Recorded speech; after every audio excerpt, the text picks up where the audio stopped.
Hello students, welcome to unique classes of right way. आज बच्चे हम लोग चैप्टर 15 के असाइनमेंट के थर्ड क्लास में हैं और अभी तक 48 क्वेश्चंस हम लोग कर चुके हैं। Right now we are at question number 49। 49 में जो कॉन्सेप्ट है ये आपको अभी नहीं दिया गया है, कॉम्पिटिटिव एंड सब्स्टिट्यूट्स। तो write down first the heading competitive and substitutes.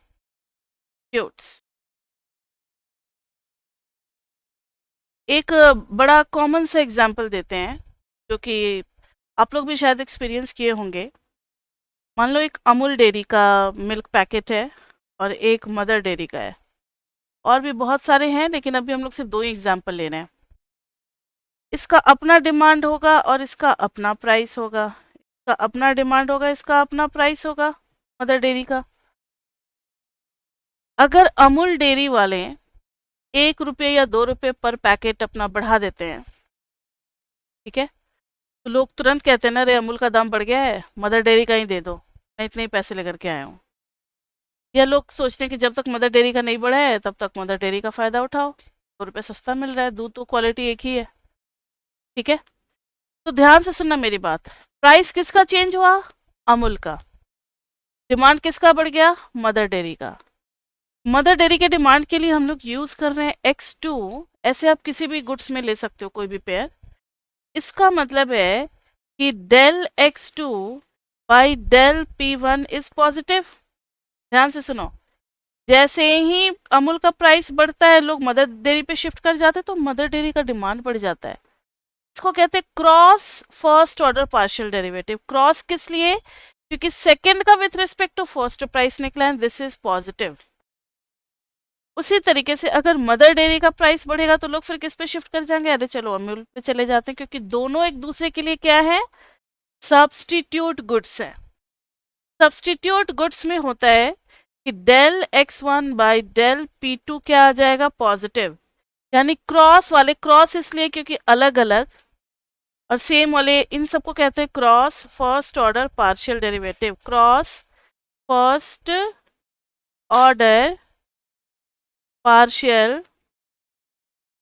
Derivative. तो cross first order partial derivative होंगे पॉजिटिव। गुड्स कैसे होंगे? Substitute goods. तो आप कहोगे कि मैम क्रॉस ही निकालेंगे? यस बच्चे, क्रॉस ही निकालेंगे नेचर के लिए, क्योंकि सेम वाला तो पता है कि del x1 by del p1 क्या हो जाना है? कम ही हो जाना है। जब भाई खुद अमूल डेयरी का प्राइस बढ़ेगा तो अमूल डेयरी का डिमांड क्या हो जाएगा? कम हो जाएगा। इसको कहते हैं direct. Del x2 by del p2 भी क्या होना है? नेगेटिव। इन दोनों को कहते हैं डायरेक्ट, मतलब सेम सेम के रिस्पेक्ट में फर्स्ट गुड है तो उसी का प्राइस ले रहे हैं। तो डायरेक्ट फर्स्ट ऑर्डर, ये फिर चैप्टर 16 में भी दोबारा हम लोग डिस्कस करेंगे। Direct first order partial elasticity और एक होगा क्रॉस पार्शियल इलास्टिसिटी। वहां भी डायरेक्ट और क्रॉस वर्ड आएगा तो मीनिंग यही होगा। Direct first order partial derivative, ये तो लॉ के अकॉर्डिंग नेगेटिव ही होना है। तो ये हो गया सब्स्टिट्यूट गुड्स। अब आ जाओ कॉम्प्लीमेंट्री गुड्स पे। कॉम्प्लीमेंट्री का कोई एक एग्जाम्पल दोगे आप? कोई भी पेयर ऑफ गुड्स जो कॉम्प्लीमेंट्री हो। हाँ ठीक है, चलो ठीक है। Car and petrol. देखो, कार का डिमांड है x1 p1, पेट्रोल का है x2 और p2। जनरली होता क्या है कि अगर पेट्रोल का प्राइस बढ़ता है तो पेट्रोल की तो डिमांड कम होती ही होती है, कार की भी डिमांड क्या हो जाती है? कम हो जाती है। कि अरे पेट्रोल बहुत महंगा है, कौन कार परचेज करेगा? कार तो पड़ा ही रह जाएगा फिर पार्किंग में। ठीक है, तो डिमांड उसकी कम हो जाती है या फिर कार का चलना बंद हो जाता है। लोग जो है वो लोकल सर्विसेज जैसे मेट्रो, बस, इन सब में ट्रैवल करने लगते हैं। तो यहाँ पर सिस्टम ये होगा कि del x2 by del p1 क्या हो जाएगा? क्या हो जाएगा? नेगेटिव। मतलब पहले वाले का प्राइस कम होता है तो दूसरे वाले का भी डिमांड क्या हो जाता है? कम हो जाता है। अब कार का अगर प्राइस कम होगा, कार का प्राइस कम, आप समझ ही गए हो, अगर पेट्रोल का प्राइस बढ़ गया, ठीक है, कार का प्राइस अगर बढ़ जाएगा तो पेट्रोल का क्या हो जाएगा? डिमांड कम हो जाएगा, तो नेगेटिव होगा।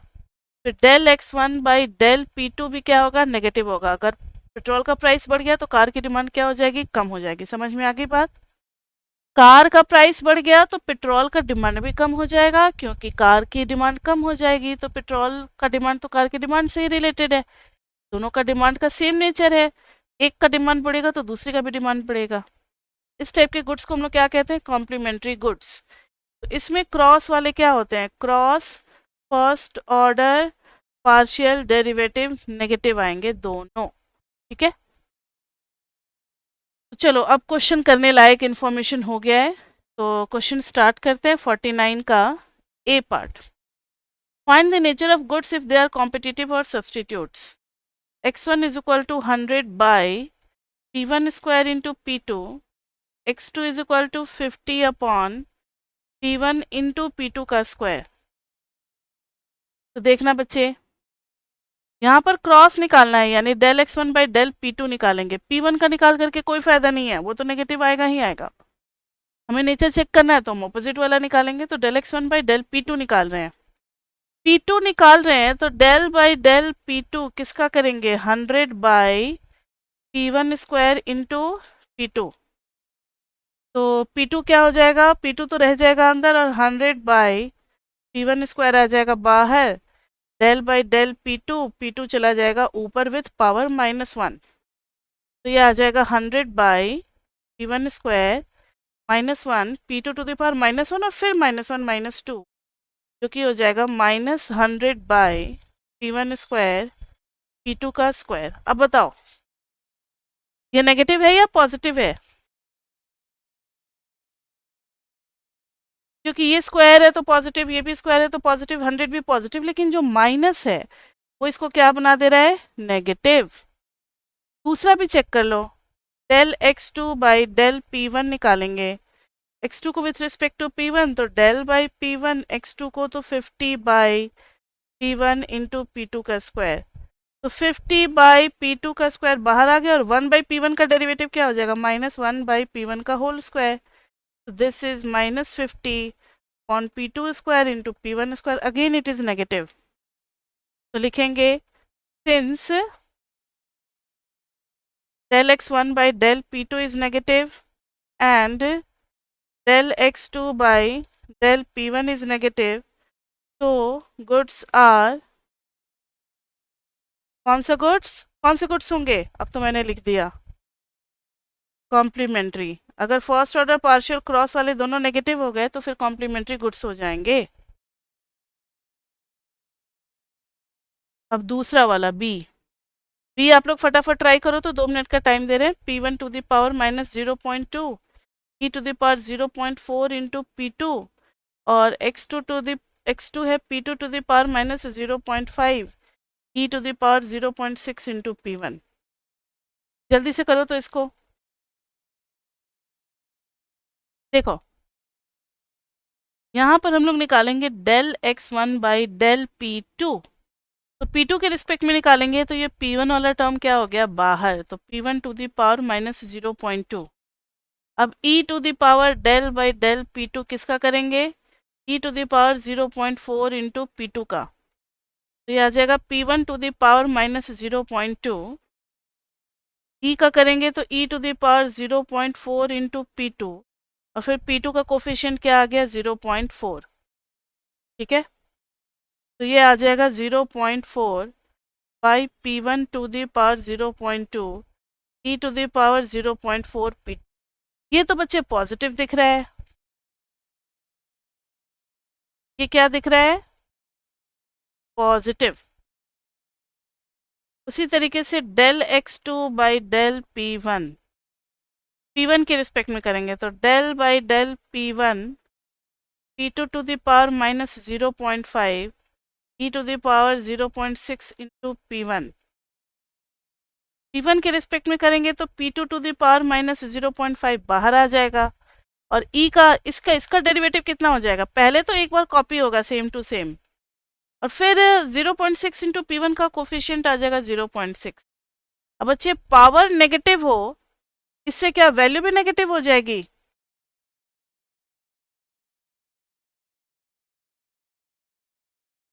नीचे चलाएगा लेकिन नेगेटिव नहीं होगा। this is also positive, and when both are positive, the goods are substitutes. So since del x1 by del p2 and del x2 by del p1 both are positive, so goods are substitutes. Goods कैसे होंगे? Substitutes goods होंगे. तो अब ऐसे ही आपको सी और D जो है वो अब आप खुद कर सकते हो, do it yourself, easy है. वैसे ही second order sorry first order cross वाला निकाल लेना है और आपको डिसाइड कर देना है साइन देख करके. क्लियर? अब आ जाओ क्वेश्चन 50 पे. 50 पे अच्छा, मेरा ये चैप्टर 15 का असाइनमेंट का क्लास 1 अपलोड नहीं हुआ है. क्लास 2 अपलोड हो गया था, 1 नहीं हुआ था अपलोड यूट्यूब पे. भेजा था किसी ने मैसेज, तो आज रात को अपलोड कर देंगे. इसको करेंगे ना थर्ड को, तो थर्ड के साथ साथ फर्स्ट को भी कर देंगे. द प्रोडक्शन फंक्शन फॉर, लेकिन चैप्टर 16 से फिर यूट्यूब पे कुछ नहीं जाएगा, सिर्फ 15 ही हम लोग डालते हैं एडवर्टीजमेंट के लिए. फिर 16 से आपको आगे सर से बात करनी पड़ेगी. The production function for a commodity Q is equal to 10L minus 0.1 L square plus 15K minus 0.2 K square plus 2K L, where L is labor and K is capital and Q is production. ठीक है, बहुत बढ़िया. अब देखो क्या है question. Calculate the marginal product of to inputs. Marginal product किसके किसके रिस्पेक्ट में निकलेगा, ये हम लोग कर चुके हैं. MPL और MPK. Marginal product to labour का मतलब है अगर आप लेबर का 1 यूनिट बढ़ाते हो तो प्रोडक्शन में कितना चेंज आएगा. तो निकाल लो L के रिस्पेक्ट में, तो आ जाएगा 10 और इधर करोगे तो माइनस 0.2 L और आएगा इधर है प्लस 2K. ये आ गया MPL. MPK निकालेंगे तो 15 माइनस 0.4K, इसका भी कर दिया. इधर करेंगे तो 2L. लेकिन ये सब निकालना है when 10 units of labour and capitals are used. तो at L is equal to 10 and K is equal to 10. इस लेवल पे निकालना है हमें MPL और MPK. तो MPL कितना हो जाएगा, 10 माइनस 0.2 इंटू 10 प्लस 2 इंटू 10, कितना आ गया 10 माइनस 0.2 इंटू 10 तो 2 प्लस 20, 20 प्लस 30 माइनस 2 28 आ गया. इसका मतलब है आप अगर लेबर का 1 यूनिट बढ़ाओगे तो प्रोडक्शन में 28 यूनिट्स इंक्रीज हो जाएगा. एक लेबर 28 यूनिट प्रोडक्शन को बढ़ा दे रहा है. MPK में 15 minus 0.4 into 10 plus 2 into 10, 15 minus 4 plus 20, तो 35 माइनस 4 31. अगर आप कैपिटल का 1 यूनिट बढ़ाते हो, अब वो 1 यूनिट किस टाइप का है, 1000 है, 1 लाख है या 1 करोड़ है या 5 लाख है, हमें नहीं पता. 1 यूनिट कैपिटल बढ़ाओगे तो प्रोडक्शन में 31 यूनिट्स जो है वो इंक्रीज होगा. फर्स्ट पार्ट हो गया. दूसरा पार्ट है if 10 units of capital R used, what is the upper limit for use of labour. यानी सिर्फ कैपिटल फिक्स किया है कि 10 है, तो लेबर का अपर यूनिट कितना होगा, मतलब मैक्सिमम लेबर हम कितना यूज करेंगे. Upper limit for use of labour which a rational producer will never exceed. Rational producer का मतलब आप लोग क्या समझते हो, बताओ. रैशनल प्रोड्यूसर किसे कहते हैं. रैशनल इरेशनल तो आपने मैथमेटिक्स में पढ़ा है, वहां भी मीनिंग ऐसे ही नहीं दिया गया. रैशनल का मतलब होता है, यस हाँ हाँ जी बोलो, रैशनल प्रोड्यूसर का मतलब जो सेंसिबल हो. सेंसिबल मतलब जो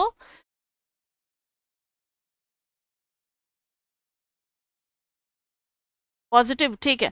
रैशनल प्रोड्यूसर मतलब जो सही डिसीजन लेने की क्षमता रखता हो, उसको कहते हैं रैशनल प्रोड्यूसर. अब ध्यान से आप लोग जवाब देना मेरे लिए कि मेरा व्यू रैशनल प्रोड्यूसर वाला है या नहीं. एक मेरा फ्रेंड आ गया है, उसे जॉब नहीं मिल रहा, उसकी कोरोना में जॉब चली गई, ठीक है. अब हम 1 यूनिट लेबर बढ़ाने वाले हैं और मेरा 1 यूनिट 1 पर्सन के बराबर है. वो आ रहा है, उसको सैलरी मुझे देना पड़ रहा है 15,000, सपोज करो 15,000 पर मंथ, और वो कमा करके दे रहा है मुझे सिर्फ 12,000 रुपए। उसके आने से मुझे सिर्फ 12,000 मिल रहे हैं और देना पड़ रहा है मुझे उसे 15,000 रुपए। तो विल आई मतलब क्या मेरा व्यू एक रैशनल प्रोड्यूसर का व्यू होगा उसको रखना? नहीं होगा, क्योंकि रैशनल प्रोड्यूसर जो है वो इमोशनली नहीं सोचता है, वो सिर्फ प्रॉफिट से मतलब है। अगर वही मेरा फ्रेंड 15,000 लेकर के अगर मुझे 20,000 दे देता है, 5,000 का फायदा तो उससे हो रहा है, तो हाँ जी भाई आप आ जाओ, कोई बात नहीं, 15,000 अरेंज हो जाएगा। भाई मुझे थोड़ी कमा करके देना है, वो तो आप खुद ही कमा लोगे, आपको बस मुझे सेटअप तैयार करके देना है। समझ में आ गई? रैशनल प्रोड्यूसर का मतलब है कि एमपीएल हो या फिर एमपीके हो, दोनों होने चाहिए पॉजिटिव, दोनों होने चाहिए पॉजिटिव, यही बस मीनिंग है रैशनल प्रोड्यूसर का। तो इन्होंने कहा है कि एट के इज इक्वल टू 10, तो रैशनल प्रोड्यूसर के लिए कोई भी एक उठा लो, MPL must be greater than equal to, चलो इक्वल टू भी चलेगा, नेगेटिव तो बिल्कुल नहीं होना चाहिए। अगर वो 15,000 ही कमा रहा है और 15,000 ही मेरे से सैलरी भी ले जा रहा है, चलो भाई ठीक है, चलो तुम अपना काम चला लो, मेरे को प्रॉफिट नहीं हो रहा फिर भी चलेगा, लॉस नहीं हो सकता, हम 1 रुपये अपने पॉकेट से उसको नहीं देंगे। तो MPL is greater than equal to 0। अब एमपीएल कहाँ निकाला था? ये था एमपीएल। तो 10 minus 0.2L plus 2K must be greater than equal to 0। इन्होंने K की वैल्यू तो दे रखी है 10, तो 10 minus 0.2L plus 2 into 10 must be greater than equal to 0। तो 10 minus 0.2L plus 20 must be greater than equal to 0। तो ये कितना आ गया? 0.2L उधर गया, लेस देन इक्वल टू 30 आ गया, L is less than equal to 30 by 0.2, ये ऊपर गया, 2 से कितना आ गया? 150। यानी L जो है वो 150 से ज़्यादा नहीं रखना होगा। अगर आप 150 से ज़्यादा रख दोगे तो क्या हो जाएगा? MPL या MPK नेगेटिव आने लगेगा, तो हम घाटे में चले जाएंगे। तो अपर लिमिट कितना आ गया? 150। तो अपर लिमिट, इसके ऊपर हम नहीं जा सकते, upper limit for labour is 150। ठीक है, तो ऐसी चीज़ों के लिए आपको तैयार रहना पड़ेगा, ये आपकी बुक का क्वेश्चन नहीं है। हम लोग तो खैर बहुत जगह पढ़ाते हैं, तो मैंने कहीं से क्वेश्चन सेलेक्ट करके आपको दिया है। तो ऐसी चीज़ें, ये नहीं कि ये बुक में कहीं नहीं लिखा हुआ है कि रैशनल प्रोड्यूसर का मीनिंग क्या होता है, हर चीज़ बुक में नहीं होगा एमएमई के पेपर में, कुछ आपको अपना भी दिमाग लगाना होगा। ये ऐसी चीज़ नहीं है कि अगर अचानक से आ जाए तो बच्चे ना कर पाएँ। बच्चों से एक्सपेक्ट की जाती है कि उनका दिमाग इतना तो काम करना चाहिए कि एमपीएल और एमपीके क्या होता है, पॉजिटिव कुछ तो करके देखते तो आ जाता। इसलिए रुकना बिल्कुल भी नहीं है, कट पिट होता रहे, रफ वर्क एक पेज ले लो, ऊपर में लिख दो रफ, अपना उस पर बहुत सारा गंदा कर दो, कोई बात नहीं, उसको टीचर देखेगा भी नहीं, वो तो रफ वर्क होगा। करते रहो करते रहो, हो सकता है कभी आइडिया क्लिक कर जाएगा, लेकिन खाली नहीं बैठना है, क्योंकि जो टाइम निकल जाएगा दोबारा नहीं आएगा। चलो ये तो हो गया। अब है question number 51। For production function z is equal to root under x1 x2। ठीक है, ये प्रोडक्शन फंक्शन है जिसमें z क्या है? प्रोडक्शन है, और x1 और x2 क्या है? दोनों इनपुट हैं। where z is output and x1 x2 are inputs, show that average and marginal products of input depend only on the ratio of the factors। तो सीधी सी बात है, इन्होंने एवरेज और मार्जिनल प्रोडक्ट निकालने को कहा है। ठीक है, अभी तक आपने एवरेज वर्ड नहीं पढ़ा था इस चैप्टर में। अब देखो, मार्जिनल तो आपने पढ़ा हुआ है, MPX1 यानी marginal product with respect to x1, तो ये हो जाएगा del Z by del x1 को आप तोड़ दो इस तरीके से, root under x1 root under x2, root under x2 आ गया बाहर, रूट अंडर x1 का कितना हो गया? 1/2 रूट अंडर x1। अगर आपको डिफ्रेंसिएशन आता है तो, नहीं आता है तो बच्चे आप साइड में देख लो, रूट x2 तो बाहर चला गया, रूट x1 को लिखेंगे x1 to the power half का डेरिवेटिव, रूट x2 हाफ आ गया साइड में, x1 to the power half minus 1, root x2 1/2 x1 to the power minus half, root x2 1/2 root under x1, root under x1। समझ में आ गई बात? तो इसको अगर देखोगे तो M P X one is equal to 1/2, और अब एक साथ रूट के अंदर में ले जाते हैं x2/x1 को रख दो, बाद में कंपेयर करेंगे रिजल्ट्स को। अभी एम पी एक्स वन निकाला, अब एम पी एक्स टू निकालते हैं। एम पी एक्स टू के रिस्पेक्ट में निकालेंगे तो इस बार x1 बाहर, रूट अंडर x2 का उसी तरीके से आ जाएगा 1/2 रूट अंडर x2, लेकिन पेन नहीं चल रहा है, रुक जाओ। रूट अंडर x2, ये भी आ गया कुछ कुछ मिलता जुलता form. 1/2 root under x1 upon x2, इसको भी थोड़ा बॉक्स में कर लो, बाद में हम इसको कंपेयर करेंगे। चलो अब देखना जरा, मार्जिनल प्रोडक्ट दो ही इनपुट फैक्टर्स थे तो दो के रिस्पेक्ट में निकलेगा। पहले के रिस्पेक्ट में जो मार्जिनल प्रोडक्ट आया है वो किस चीज पे डिपेंड कर रहा है, x2 अपॉन x1, और x2 अपॉन x1 है क्या, ratio of input factors. x2 upon x1 क्या है, रेशियो ऑफ इनपुट फैक्टर्स, और यहाँ x1 बाई x2 क्या है, रेशियो ऑफ इनपुट फैक्टर्स।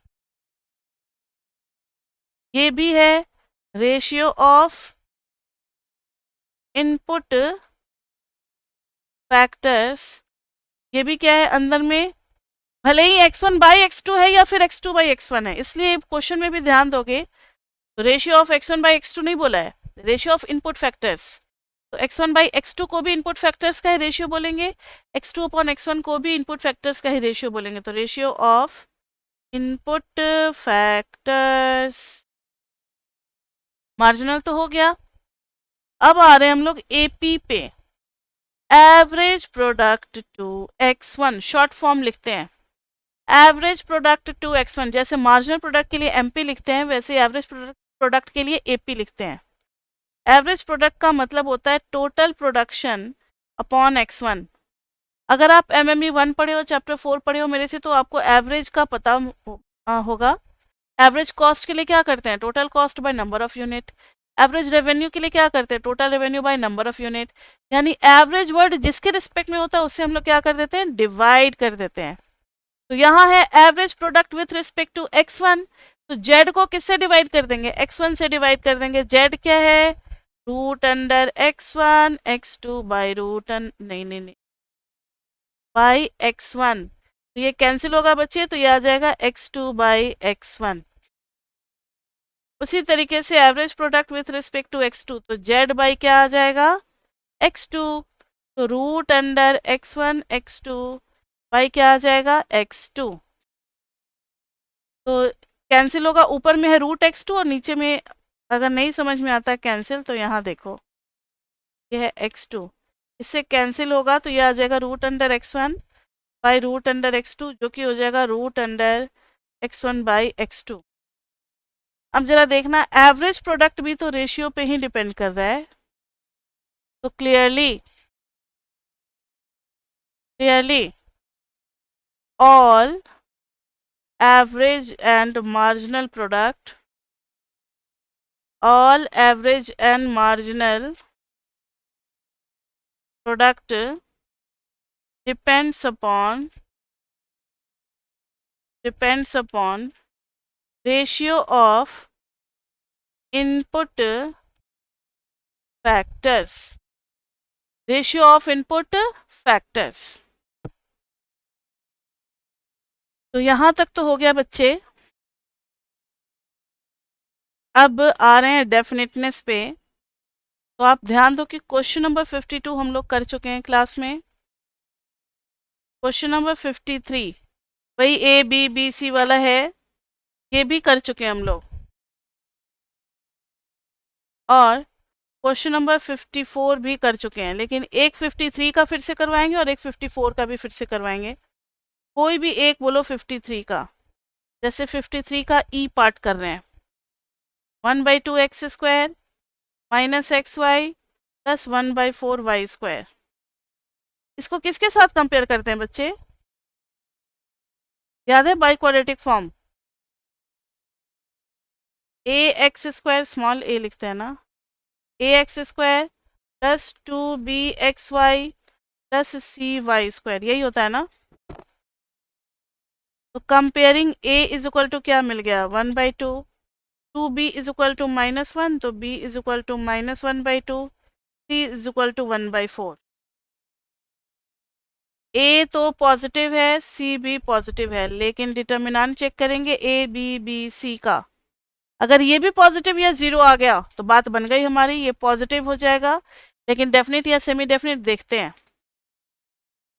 ए की जगह पे हाफ, बी की जगह पे -हाफ, -हाफ, सी की जगह पे 1/4। ये हो जाएगा 1/2 इंटू 1/4 -1/4 का स्क्वायर, 1/8 -1/16, LCM is 16, 8 2 जा -1, 1/16 पॉजिटिव। वाओ, मजा आ गया। देखो ना, सब पॉजिटिव है, ये भी पॉजिटिव, ये भी पॉजिटिव और डिटर्मिनेंट भी पॉजिटिव। तो कैसा हो जाएगा ये? It is positive definite. अगर ये डिटर्मिनेंट जीरो आ जाता तो हम क्या बोलते हैं? Positive semi definite. अब 54 में जो है वो उसके लिए कंडीशनल के लिए है। तो 54 का कोई एक और पार्ट करा देते हैं, रिवाइज हो जाएगा। जैसे C part, -x² plus xy minus Y square subject to 5x minus 2y is equal to 0। इसको जरा देखो, ax² plus 2bxy plus cy square subject to px plus qy is equal to 0। तो compare करके हमें मिल क्या क्या रहा है देखना जरा। इधर देखो, a मिल रहा है -1, 2b इज इक्वल टू 1 तो b is equal to half, c is equal to -1 और इधर p is equal to 5, q is equal to -2। और इसमें बच्चे हम लोग जब कंडीशनल आ जाती है, सच डैट वाले लीनियर इक्वेशंस आ जाते हैं, सिर्फ लीनियर वाला पढ़ना है और दूसरे क्वाड्रेटिक वाले नहीं पढ़ने। सच डैट में क्वाड्रेटिक आएगा तो नहीं करना हमें, हमारे कोर्स में नहीं है। इसके लिए बच्चे डिटर्मिनेंट कौन सा निकालते हैं? 0 p q a b b c। अगर ये हमारा क्या आ गया? नेगेटिव आ गया, उल्टा चलता है इसमें। अगर ये डिटर्मिनेंट नेगेटिव आ गया तो पॉजिटिव डेफिनेट, और अगर पॉजिटिव आ गया तो नेगेटिव डेफिनेट। तो जरा देखना, 0 ए की जगह क्या डालोगे? माइनस, ये तो पी की जगह पे क्या डालोगे? 5, क्यू की जगह पे -2, इधर भी 5, इधर -2, ए की जगह पे -1, बी की जगह पे हाफ, हाफ, सी की जगह पे -1। इधर आ जाएगा 0 इंटू, फर्स्ट वाले रो में देखेंगे सबको, तो ये पॉजिटिव, नेगेटिव और पॉजिटिव।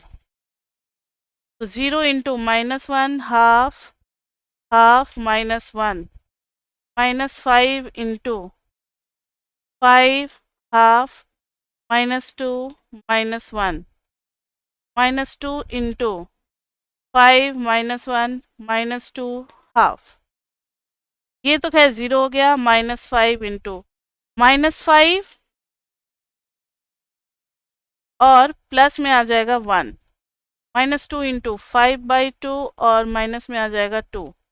कितना आ रहा है ये? -5 और -4, -2, 5 - 4 1/2, 2 से 2 गया, यह आ गया 20, -1 is equal to 19 greater than 0। So क्या हो गया ये? Negative, negative definite. तो इतने के साथ हमारा ना असाइनमेंट कंप्लीट होता है। असाइनमेंट में मैंने कोशिश की है कि बुक के सभी अच्छे क्वेश्चंस को कवर कर लिया जाए। अब अगर आप बुक का बैक का एक्सरसाइज नहीं भी देखते हो तो भी चलेगा। इसके बाद से आपको करना होगा पीपी, यानी अगर आप मेरे कोर्स में कॉन्सेप्ट कर लेते हो, असाइनमेंट कर लेते हो, पीपी कर लेते हो, इससे ज़्यादा नॉलेज की ज़रूरत नहीं है आपको। अब इसी के बेसिस पे आपको क्वेश्चन करना है। अगर कोई क्वेश्चन आपसे नहीं हो पा रहा है तो आप ये मत सोचो मैम ने नहीं पढ़ा है, क्योंकि क्वेश्चन हमेशा एमएमई में एक्सपेरिमेंटल होगा। हम लोग चाहे जितना भी आपको तैयार कर दे, क्वेश्चन कुछ और ही आता है। तो करना क्या होगा कि आपको एक ही चीज़ों को बार बार रिपीट करना होगा ताकि टीचर जैसा कॉन्सेप्ट क्लियर हो जाए। अब आपको चैप्टर 5 का अगर पूरा चैप्टर 15 का पूरा सिलेबस याद है, एक एक टॉपिक रटा हुआ है, हर टॉपिक के अंदर क्या क्या करते हैं रटा हुआ है, 16 का भी सब कुछ रटा हुआ है। एग्जाम में अगर कोई हाइब्रिड क्वेश्चन आ गया जिसमें 15 और 16 दोनों का यूज है, तो आपका दिमाग फिर काम करेगा कि अरे ये तो कुछ 15 से मिल रहा है, कुछ 16 से मिल रहा है, चलो इसको कर लेते हैं। अब जब आप आधा अधूरा नॉलेज लोगे, एक धूमिल सी छवि रहेगी कि हाँ मुझे याद आ रहा है कुछ नहीं याद आ रहा है, तो उससे क्वेश्चन नहीं होने वाला। ठीक है, अच्छे से प्रैक्टिस करना है। तो असाइनमेंट आप कर लो, फिर नेक्स्ट क्लास आपकी होगी पीपी की। तब तक के लिए बाय बाय बाय बाय।